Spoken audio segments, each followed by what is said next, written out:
Hi everybody.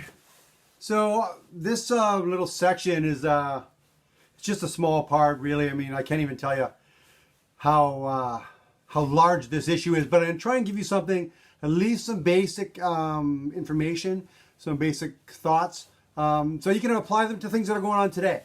Which there's a lot of stuff we could be talking about, but we're talking about the March for Equality in the 1950s and the 1960s.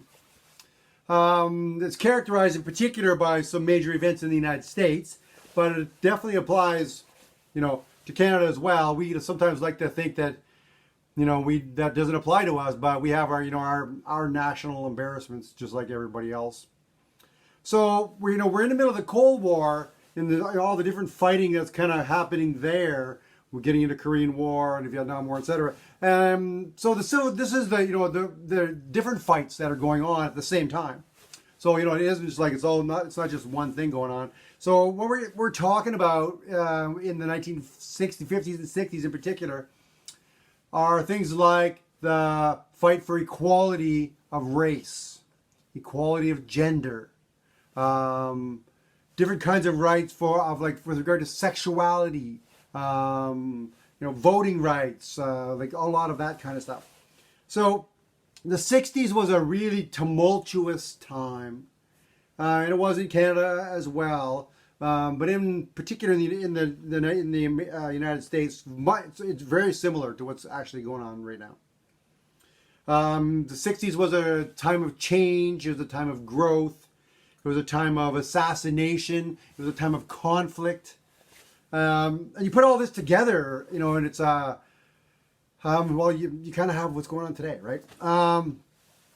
So in the 50s and 60s, all this conflict in the 70s, you see it clearly in cultural things like movies and music, like that's the Beatles and the stuff that's going on there, and then there's Bob Dylan and like all these sort of folk singers sort of singing about political stuff. So we get all this sort of like political climate issues going on as well. You also get a lot of culture, different shifting norms and mores.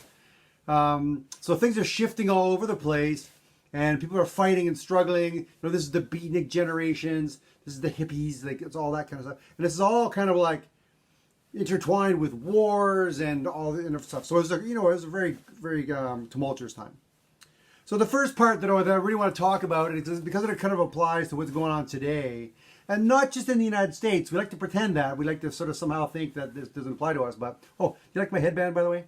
1970s retro.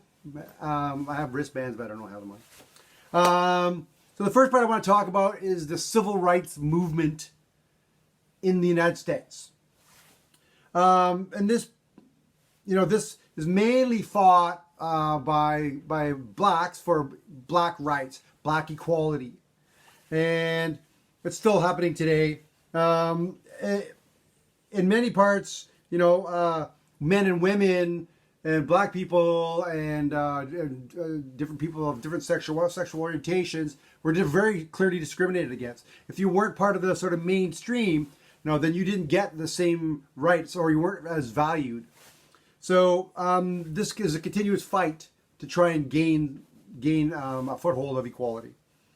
So things like equality, equal education and healthcare, equal access to good paying jobs, equal access to housing, like all that stuff. That's what the fight was about, and that's what the fight is still about. So this civil rights fight includes some major names. So I just want to mention some names and a couple things, because some of them are famous, so you get them, but there's some other guys too we should talk about. There's a guy named Charles Hamilton Houston, and then there's a guy after him named Thurgood Marshall, and they developed something called the Legal Defense Fund to fight all these inequalities and to fight them in like the Supreme Court.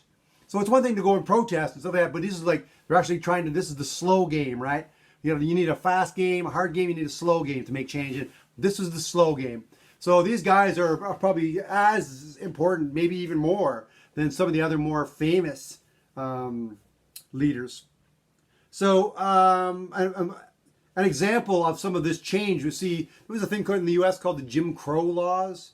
And the Jim Crow laws were like segregationist laws that were used to discriminate against black people. And so so we see the elimination of these laws by the NAACP and the Legal Defense Fund. So in the early 60s, we see in the southern U.S. a whole bunch of protests start to pop up, and they pop up. The most famous example probably is Rosa Parks. And Rosa Parks is a woman. She was on a bus, and she was told by a white man. She was a black woman. She was told by a white man to get off the seat and let him have the seat, and she refused, and she got arrested. Right. So big protests led by a guy named Dr. Martin Luther King Jr., who's pretty famous. So maybe you've heard of him. But he's sort of one of these leaders, and he's using this technique developed more by someone like Gandhi, for example, of nonviolence to produce change through nonviolent means. He's famous for things like the "I Have a Dream" speech, which if you don't know it, you should look that up. It's one of the sort of classic speeches.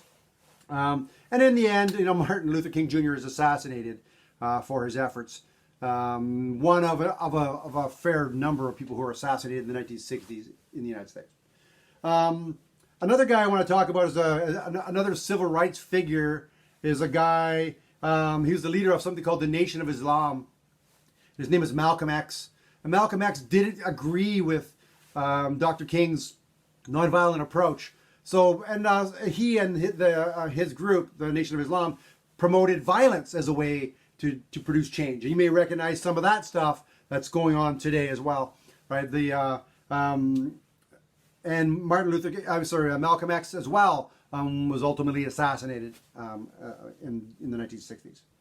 So this continuous fight, from the 60s, maybe and before 50s, but I mean, really throughout American history, for equal rights for black people is it went through the 70s, went through the 80s, went through the 90s, in 2000, it's going on right now. So I just wanted to make sure that we kind of had a little bit of background, that this stuff that's happening in the U.S. right now, the violent protests that are going on, and the rhetoric that's flying around from the U.S. president. It didn't just start now, and it doesn't just come because of Donald Trump. This stuff has been fighting and been going for this through this period of stuff for decades and decades and decades and decades. It's just right now. The future will tell us the impact of this, but we're all hoping for change. We're all hoping for equal rights, just equality, and not just in this scenario, but in all scenarios. But right now, this is the focus. The focus is Black Lives Matter, and this is why we have to stay here. And it's easy to start diminishing this stuff from, because we're fairly far away here in Canada, especially where we live. We live, fairly far up north, and it's easy for us to sort of get lost there. But remember that these are people, and it's the fight for people, and that's always the piece that we have to remember. That it's about people. It's not about race, sexual orientation, gender. It's just people. When we remember that, I think it's much easier to make change. I hope. Thanks.